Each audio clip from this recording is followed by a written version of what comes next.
তো মনে পড়ে না। ভালো পোনা মাছ ফুলকপি দিয়ে হতো, বেশ চাকা পোনা, বাবু আনতো চাকা পোনা। মাংসের চলটা কিন্তু বেশি দিন হয় না, ব্রাহ্মণদের বাড়িতে তো সেই সময় মাংস ঢুকতো না। আর মুরগি তো আমাদের মুরগি তো হতো না। হ্যাঁ। আমাদের মুরগি ঢুকেছে আমার বিয়ের সময়। মাংসটা ওই বছর 10-15 হলো খুব চলছে। আগে মাংস কেউ আনতোই না।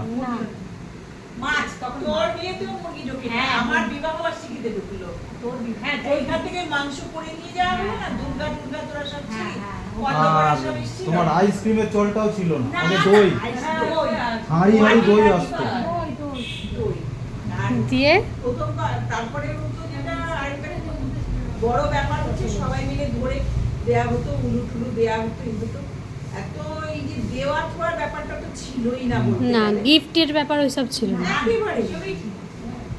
একেবারেই ছিল না। ভাইফোঁটায় দেওয়া আর নতুন জামা প্যান্ট যে পুজোয় যেটা পেতাম, হ্যাঁ, সেটা মনে ওটাই হয় 200-300 আমাদের হতো। আমাদের বাবু তো বরাবরই কলকাতা, আমাদের বাবু 1 টাকা জিনিস করলে কলকাতা।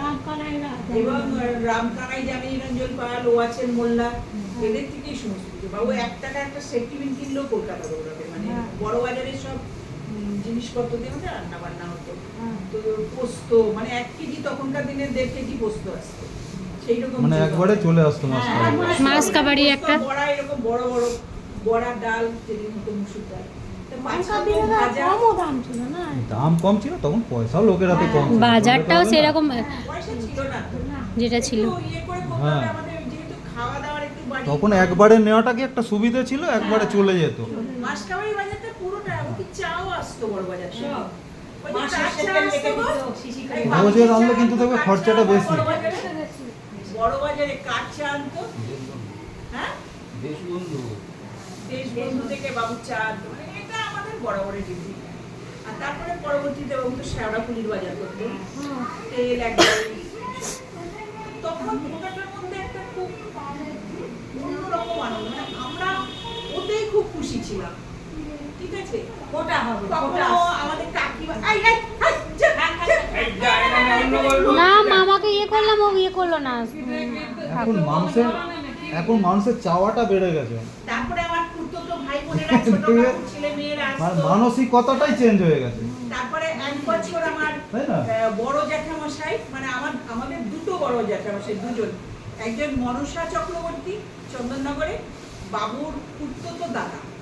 আর আমাদের নিজেদের বড় জ্যাঠামশাই মন্টু, ভালো নামটা এক্ষুনি ভুলে গেলাম আমি, জানবি।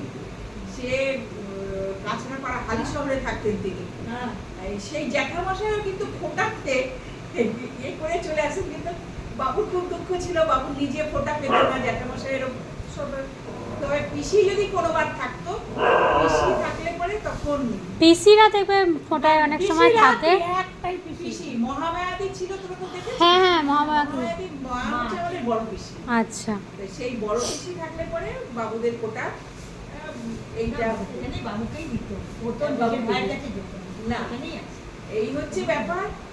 আর ধান, দুর্বা, চন্দন, কাজল, ঘি, এগুলো আমাদের পরপর মন্ত্র বলে সবাই সবাইকে প্রণাম করা, ইয়ে করা। এই ব্যাপারটা- ভাই বোনদের মধ্যে একটা যে সুন্দর ভালো সম্পর্ক, এই সম্পর্কটা তখনকার দিনে ফোটাতে এখনো আছে, হ্যাঁ। কিন্তু এখনটা হয়ে গেছে সবকিছু শো অফ হয়েছে একটু। শো অফ হয়েছে, যেটাকে বলছে আর্টিফিশিয়ালি। তখন ছিল আন্তরিকভাবে, মানুষ না অত ম্যাটার করতো না, মানে আগে জন্মদিনে প্রদীপ জ্বালিয়ে তাপ দিয়ে এ করা হতো, তো আশীর্বাদ করা হতো। এখন সব মোমবাতি ব্যাপার, আমি একটু আবার ফুঁ দিয়ে বলি। তাকে নিভিয়েও দিচ্ছে।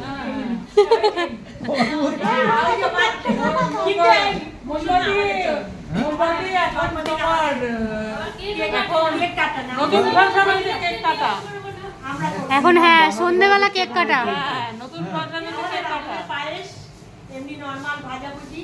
এবার ধরো ডাল তরকারি হলো। প্রদীপটা জ্বালা আমি হলো বলি আমাদের মঙ্গলের কিরকম জন্য। হতো, মানে আমি তো বেশিরভাগ মামার বাড়িতে চলে আসতাম ফোটাটায়। কালী পুজোয়